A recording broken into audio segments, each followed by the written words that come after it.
Double ஆக்ஷன்ல என்ன special, இது வரைக்கும் பண்ணாதது என்ன? இந்த ரெட்ட தலை வந்து என்னென்ன பண்ணுது அந்த ஒவ்வொரு தலையும் சொல்லுங்க. இல்லைண்ணே, ரெண்டு கதாபாத்திரமுமே வந்து அவர் அமைச்ச விதம் பார்த்தீங்கன்னா ரெண்டுத்துக்கும் ஒரு யூனிக்னஸ் இருந்தது, வேற வேற கேரக்டரைசேஷன். பட் எல்லாமே வந்து நம்ம பாசிட்டிவ் சைடை மட்டும்தானே நம்ம காட்டியிருப்போம் சில கேரக்டர்ஸில். இதோட கிரே ஷேட்ஸையும் காமிச்சிருப்பாரு. ஸோ அதுவும் இந்த படத்தில் ஒரு எப்படி அதை ரெண்டுத்தையும் வேற வேற மாதிரி பண்ணலாம் அப்படின்றதும் எனக்கு ஒரு சவாலாக இருந்தது. அண்ட் அதான் தடம் பொறுத்த வரைக்கும் ஒரு சட்டில் பர்ஃபார்மன்ஸ்லேயே வேற மாதிரி காமிச்சிருப்பார் மகேஷ் சார். பட் இவரோடது வந்து கொஞ்சம் பாடி லாங்குவேஜில் எல்லாத்துலேயுமே கொஞ்சம் வேற மாதிரி இருக்கும் டயலாக் டெலிவரியிலேருந்து. So that was nice actually. அவர் கொடுத்த இன்புட் தான் பண்ணியிருக்கோம். படம் பார்த்து நீங்கள் சொல்லுங்கள். வணக்கம் பா, சொல்லுங்கள் சார்.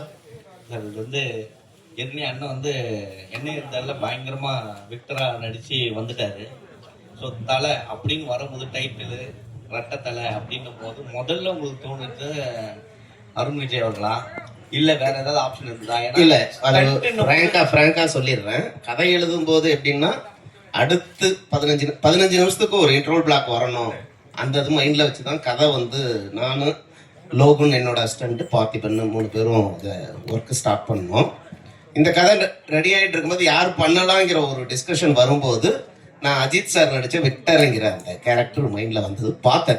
பார்த்துட்டு சதீஷ்னு ஃப்ரெண்டு மூலியமா சாரை வந்து மீட் பண்ணி சார்கிட்ட நான் கதை சொல்லும்போது, சார் இது வந்து டபுள் ஆக்ஷன் கதை தான், ஆனால் ஒருத்தன் கெட்டவன், இன்னொருத்தன் அவனோட பெரிய கெட்டவன், இப்படி 2 கேரக்டருக்கு 2 பேருமே எனக்கு 2 பேர் பண்ண மாதிரி வேணும்.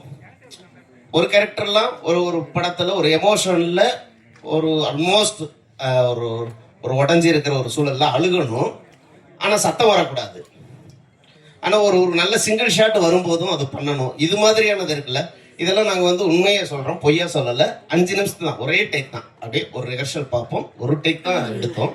பயங்கர அது வந்து எக்ஸ்பீரியன்ஸுக்குன்னு ஒரு மரியாதை சினிமாவில் இருக்குங்கிறத நான் தெரிஞ்சுக்கிட்டேன். ஒரு நல்ல டேலண்டான ஆக்டர்ஸ் கூட ஒர்க் பண்ணும்போது, அது அருண் விஜய் சார் மாதிரி ஆட்கள் கூட ஒர்க் பண்ணும்போது அது எனக்கு பெரிய யூஸ்ஃபுல்லாக இருந்தது. அப்புறம் என்னோட டெக்னீஷியன் குரூ வந்து எனி டைம் எந்த சுச்சுவேஷனுக்கும் ரெடியாக இருப்பாங்க. என்னோட ஏடிஸ் ஆகட்டும், மற்றபடி காஸ்டியூம் டிசைனர் ஆகட்டும், ஆர்ட் டைரக்டரு, கேமராமேன் எல்லாருமே. இதனால நமக்கு அந்த 2 இதுக்குமான வேரியேஷன் கொடுக்க முடிஞ்சது. லைட்டிங்கில் கூட அது ஒன்று பண்ணியிருக்கோம். ஆக்சுவலாக சிராஸ்குரோன்னு ஒரு லைட்டிங் பேட்டர்ன் எடுத்து இந்த படம் ஃபுல்லாக ஷேடோவும் ஒரு கேரக்டராக வரும். அந்த ஷேடோ படத்தில் ஒரு இடத்துல வரும், அதுவும் சேர்ந்தது தான் இந்த படம். அதனால இவ்வளவுதான் எனக்கு சொல்ல தெரியுது.